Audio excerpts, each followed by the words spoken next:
Greetings and welcome to the Cerebral Women Art Talks podcast. I'm Phyllis Hollis, your host.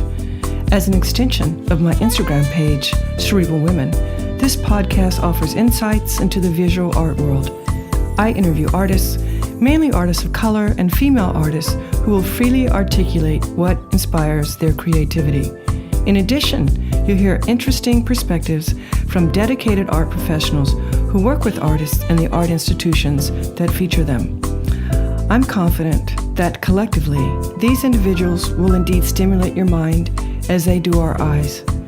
Please know, these interviews are conducted in my Manhattan apartment, so please forgive the background sounds of city life. Welcome to the Cerebral Women Art Talks podcast. In this episode, I feature self-taught artist Bony Ramirez. Born in the Dominican Republic, Bony lives and works in Perth Amboy, New Jersey. He retains a connection to his Dominican heritage through his art, incorporating elements of the Caribbean with his own distinctive details. Through a combination of painting and drawing, he adheres life-size paper figures onto painted wood panels. His expanded practice incorporates new materials into his portraits, namely wallpaper, swords, and rhinestones, which brings physical and allegorical depth to the stories he tells about Caribbean history and daily life. In February 2022, he attended the Fountainhead Arts Residency in Miami. His work has been featured in exhibitions at Thierry Goldberg Gallery, Deitch Gallery in Los Angeles, Rutgers University, New Jersey, the Hudson Valley Museum of Contemporary Art in New York, the Perth Amboy Center for the Arts, and the Bradley Ertaskiran Gallery in Montreal, Canada, to name a few. Enjoy this episode of the Cerebral Women Art Talks podcast featuring self-taught artist Bony Ramirez. Bony, thank you very much for joining me on my Cerebral Women Art Talks podcast today. Thank you so much for having me. It's truly an honor to be, part of this and having this opportunity to, share, my knowledge and my work with you and everybody else. So let's start with, when did you discover your artistic passion? So I was born and raised in the Dominican Republic. We used to go, my mom used to take us every day to church, and I would always be in love with like all of the paintings and like saint sculptures that you would see around us. And I would say that was like the first, how I discovered my love for art, how much I appreciated those depictions and like the presentation of things. So when I was little, I used to do a lot of I used to copy a lot of like the same paintings and sculptures and just like do little drawings or doodles, referencing those. And I remember I used to give them around to like the church people and stuff. So I would say that I guess that's where I not only discovered my work, my love for art, but that I started to appreciate it. And I started to see that people also saw that, gift in me in terms of like the technical, drawing skills, as well as, having that thought of being an artist, or just like that, that creative drive that people saw in me when growing up. And that's where I kind of like see it more in myself as well. Was there a particular artist that influenced you early on? Definitely. So originally, after I graduated high school, I'm a self-taught artist. I was able to attend school. So after that, I really wanted to polish my work to be a bit more contemporary, a bit stronger. So in that period of time, I would say, I discovered the work of Francis Bacon. And through Francis Bacon, I discovered Picasso, as well as a lot of the Italian Mannerists from the Renaissance period. So I would say that's the three movements or people that inspire the current work that, that I make now, as well as, the influence from Caribbean and Dominican culture and traditions. And I guess like a mixture of that, it's what really, how I ended up in the current work that I have now. And that was more the evolution, looking a lot into artists that really dealt with the human anatomy, as I was never good at the proportions. So I knew that when I wanted to come up with like a unique style, I wanted to embrace that idea of me not being able to, make a, anatomically correct person. And that's where, Francis Bacon come along and like Picasso and like the Italian Mannerists, because they also didn't, follow the rules of what a human should look like physically, for example. In my initial question, you mentioned sculptures. I'm curious, are sculptures, ceramics a part of your practice? Definitely sculpture in general has really been always a part of my work. Other than my paintings being like these mixed media paintings, with the figure being pasted on paper. And like I use, of course, something popular in my work is definitely like the swords and knives and like all these like objects I attach to the work. And definitely, so from that, I guess it stems then the sculpture part of my practice. One of the most known, sculptures that I have done are the Cara babies, like it's almost like Caribbean babies. And they're basically these little kids made out of clay heads and like soft sculpture bodies. And that was sort of like the introduction to more of that sculpture part of my work. And I always wanted it to always go hand in hand with my exhibitions. So all of my solo presentations, I do like to include sculptures. With ceramics, I've always been proficient in ceramics, even though I hadn't been able to show them in any of my exhibitions. When the pandemic happened, which is also where my career started to take off, the center where I used to fire my ceramics shut down. So that's why I haven't even been able to include any ceramics in any of the shows that I've done so far. However, I'll be presenting a solo booth at Independent Art Fair with Regular Normal Gallery.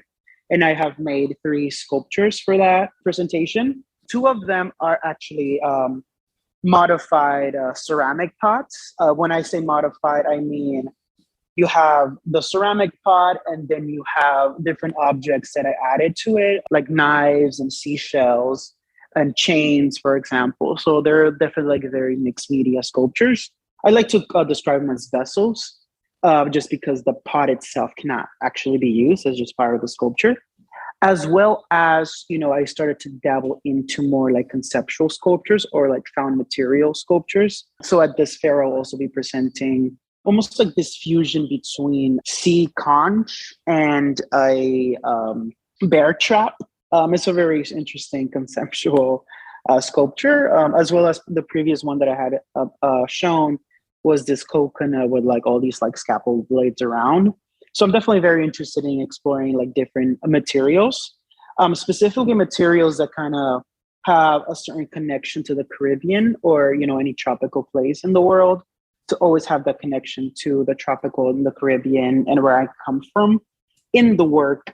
So I'm very interested in like using a lot of those materials to create these sculptures, as well as, again, we'll be keep making the Cara babies, because they're also like an extension of my paintings and the figures in my paintings as well. Do you remember what inspired you to incorporate the found objects, the swords and knives and everything into your work? Yeah, definitely. I've always been very curious when it comes to materials in art.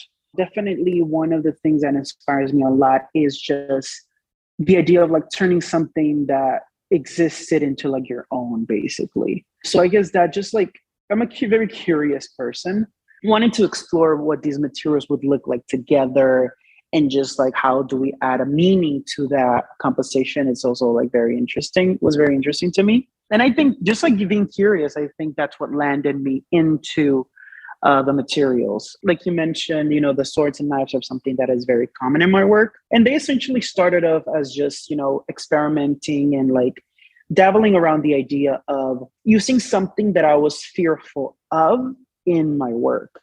So I'm still terrified of, knives and like, sharp objects. So I was just exploring, how do I tame fear by essentially using that fear and confronting that fear by including it in my work. And that's sort of how they started. As I started to develop more of like the idea or the general things that I wanted to say with the knives and the swords, they started to become a bit more intentional in terms of what type of knives I use, what type of swords I use. So for example, I've used like machetes that is something like very common in the Caribbean, or like swords that is something to talk more about like colonialism and that aspect of it. So I started to be a bit more, again, intentional with the type of knife or sword that I use. And it just adds to the idea of just like finding these objects, like what do these objects look like and how can they be included in the work. I do see myself as exploring more of my sculpture aspect. Even though I'm mainly known as a painter, I always want people to know that I can do more than that. And I'm passionate about showing those other aspects of myself. And just like, making sure the work is very like strong, but also serious. I feel like a lot of the objects that I use are very serious objects. Again, going back to the seashells or like, the swords and knife. And I think they have a certain respect almost that we bring those specific found materials that I use a lot in my work. So I'm definitely excited to see how that progresses. In this conversation, it's clear that you have a connection to the Caribbean. Mm-hmm. So I'm going to ask you a question, but really for selfish reasons, because I'm really curious and want to learn. But do you consider yourself a Latinx artist? Or do you feel that Latinx art can be defined? No, that's definitely like a very interesting question. And it's also like tricky because I think it's so broad of what is like considered, Latinx nowadays. In my specific case, I was born and raised in the Dominican Republic, which is considered a lot of times part of Latin America, but it's because we are a Spanish-speaking country. But they're also part of the Caribbean. And it's interesting because like once I came to this country, there's some more, of course, I started to meet people from other islands and I realized how many things we have in common, that I didn't see, when I was living in the Dominican Republic. And then I realized, how close we are and it was just the language barrier, because of colonization, the Caribbean is so small, now the islands are so small, but we all were colonized by different countries. So there's like just like different languages that we can't really communicate all the things that we have in common. But, whether it's architecture or just like, our traditions, like they're very, very similar. And especially in the Dominican Republic, even as a country that's seen a lot of times, as part of Latin America, we have more things in common with a country, for example, like, Jamaica than we would have with a country like Mexico, for example. When it comes to traditions, when it comes to how the people look like in the country. And then the other part that's very interesting, for example, in the Dominican Republic, we share the island with Haiti. We are one island, but a lot of times Haiti is removed from the conversation of, Latinx or Latinx art. And it shouldn't be like that. We are literally sharing the same geographic piece of land. And I think it's definitely unfair how we erase that part and then just include our side. That's why, sometimes it's tricky for me to consider myself, a Latin American or like a Latinx artist. If a lot of times we are ignoring, Haiti and that part, and sometimes we don't even consider them, Latinx artists, for example, or Latinx, or just part of Latin America. And it's definitely unfair that they're erased from the conversation. And us literally being in the same piece of land, actually having the privilege a lot of times of being considered, part of Latin America or whatever. So that's why it's tricky when it comes to that. There's definitely a lot of erasure that comes in the Caribbean specifically by me as a Caribbean artist, considering myself, a Latinx artist. Of course, because of the language, we can communicate with other Spanish-speaking countries that are, part of Latin America, that we can communicate the things that we have in common and we can, have similar dialogues. And that's why I guess it's easier for us to be, included in that conversation because we are able to have that conversation because of the language. But our traditions and thing and culture are more similar to those in other non-Spanish speaking countries in the Caribbean than what they are to a more countries that are around Central America and stuff. So I would say I usually just I'm just tell people I'm a Caribbean artist or a Dominican artist, either or it works well. Just because, I am part of a lot of Latinx or Latin American art conversation. And the things that I include in my work as well, I do prefer considering myself a Caribbean artist or just Dominican artist. Do you listen to music while you work? I do, but I see, unlike a lot of artists, I have to have my headphones. I feel or a lot of my artist friends, they just have a speaker in their studio, and I can't do that. I must have my headphones on all the time, and that's where I listen to a lot of some experimental music. I've been trying to get into more also, I guess, Beethoven and like Pavarotti, but it's also like a combination of like more, hip hop and R&B and, some, Dominican music, as well as a lot of more experimental, a lot of flamenco, which comes from Spain. So it's a combination of like different things. Like my shuffle is just like a mixture of everything. But I must have my headphones. And if for some reason I forget my headphones, I feel like I cannot paint that day. Like I must have music in my ears for me to be able to paint most of the time. How do you keep learning? How do I keep learning? That's a really good question. I think, like I mentioned earlier, I'm a very curious person. So anything new I want to experience or just like explore. Again, talk about like materials and just like, the history or like different things, especially as a like immigrant in the United States, it's such a like, even though I came to this country in 2009, but I keep learning about, just the culture here and how people behave here and how has that like affected me or has not affected me. And like, but I would say just in art, I'm very curious. So when it comes to materials, I like to experiment different things. And also, I think in my case as a self-taught artist, there have been a lot of things that I wish, if I had gone to school, that I wish I had experienced or learned. And then that I, of course, didn't have the access to by not being able to go to school. So there's a lot of things that I feel like I need to learn that will really benefit my work. For example, like I've never been able to try like printmaking, or I've never been able to try, textile works and different things that I would, or like metalworking, different things that I would have access to if I had to like come to art school.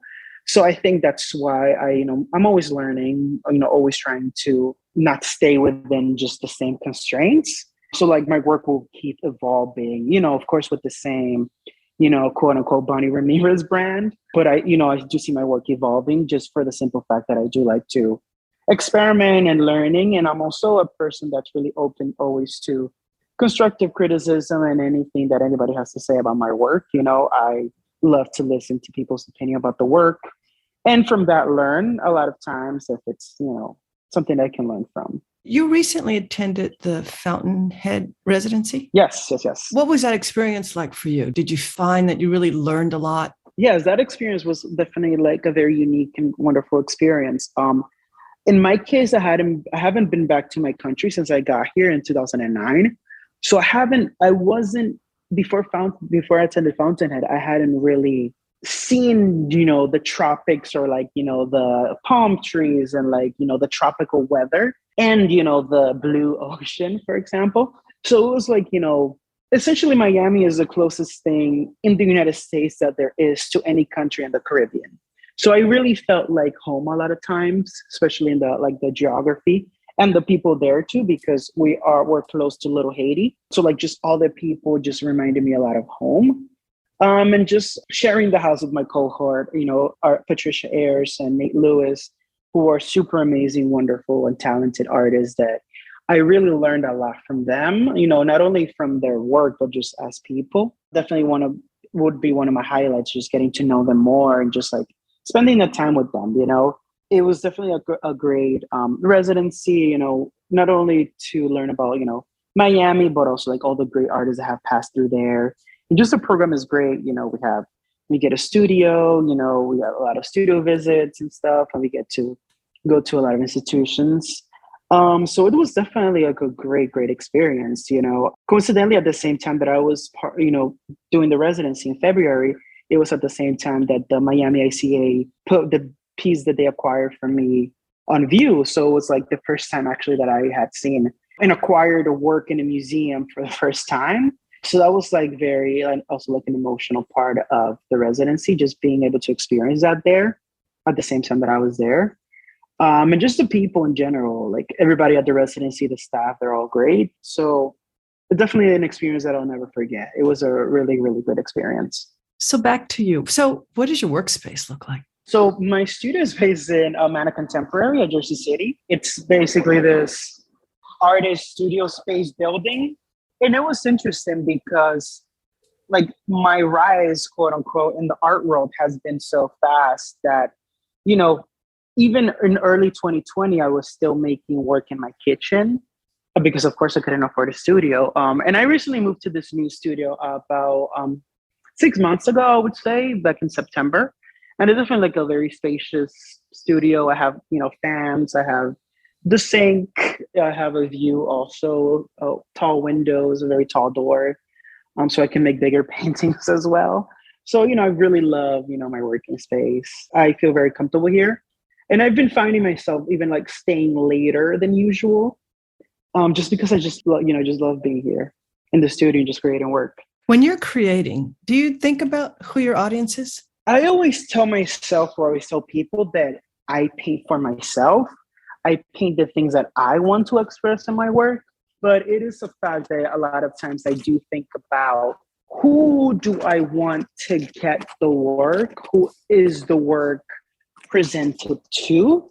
And why it's important, In my particular case, for me, it's very important to highlight, Caribbean art and culture, and almost like, share or inform people that are not familiar with the Caribbean or what happens in the Caribbean in my work. So in that case, I do, think about my audience, because a lot of the paintings, or a lot of the presentations and exhibitions that I've done are almost a lot of times meant to inform the viewer about what we do in the Caribbean and what we're about in the Caribbean, of course, in my own more like surreal way. So a lot of times it's difficult to understand for somebody that is not familiar with the Caribbean.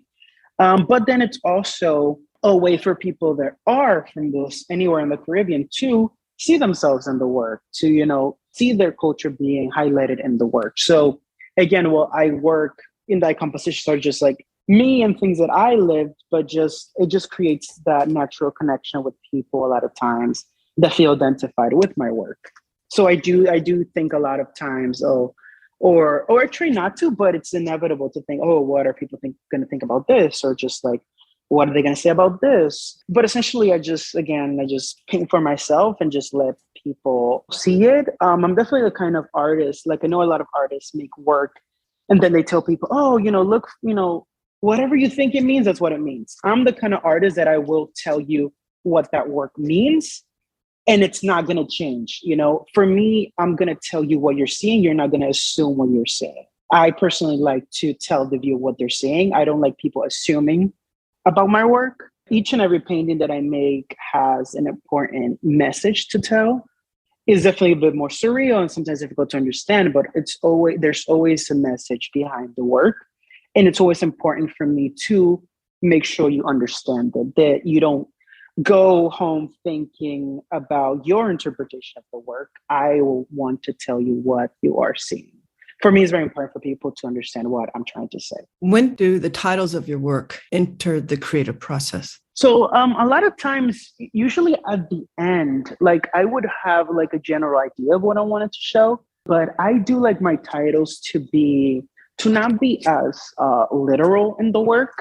Sometimes I do, but a lot of times I kind of hint what the painting is about by including it in the title. And titles are actually very interesting to me because a lot of times I would write my titles in almost like a Dominican slang in a way that a lot of times cannot be translated because it's not, like a official dialect, if that makes sense. A lot of times is, they vary between Spanish and English. A lot of times my title have the translation in the title because a lot of times if the title is something that's almost like part of the more like Dominican dialect and you can't translate it, but I don't want you to lose the meaning of the title. If you do translate it, I a lot of times put my translation in the title as well.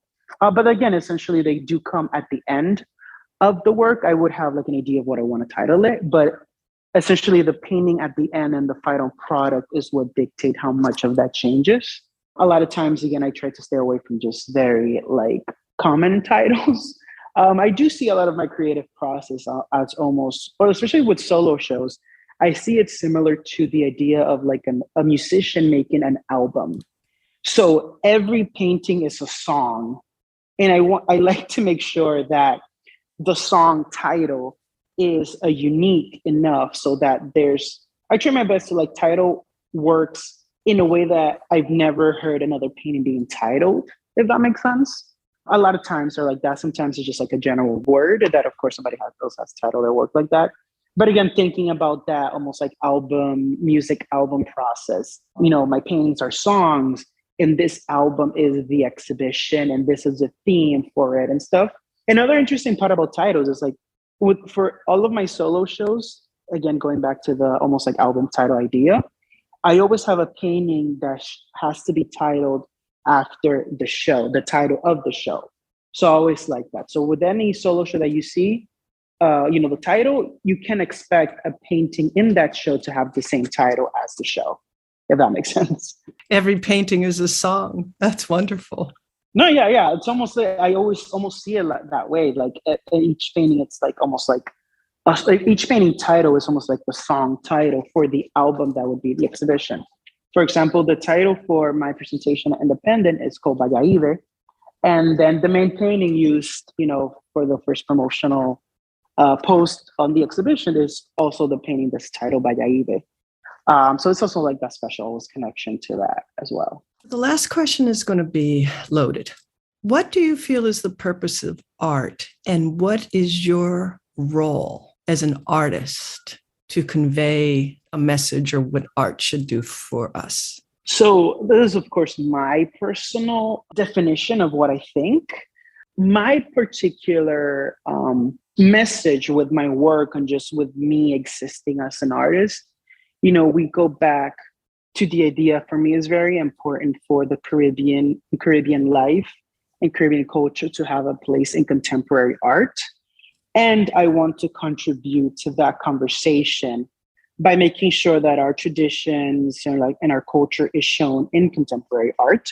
So my personal, I guess, or like the drive or like the purpose of me just creating is, making sure that our voices are heard, making sure that, people learn more about our culture, that we're not just, beaches and resorts, that we're people, that we have a vibrant culture, In general, Caribbean art has been ignored for centuries, and we've never even had a chance fully for people to really understand who we are and what we are about. So for me, it's very important that I highlight in the work, so that it's part of the bigger conversation in 100 years when I'm no longer around, so that there is a place for that, For example, currently the Venice Biennale is on view, and there's only one Caribbean country with a national pavilion, for example.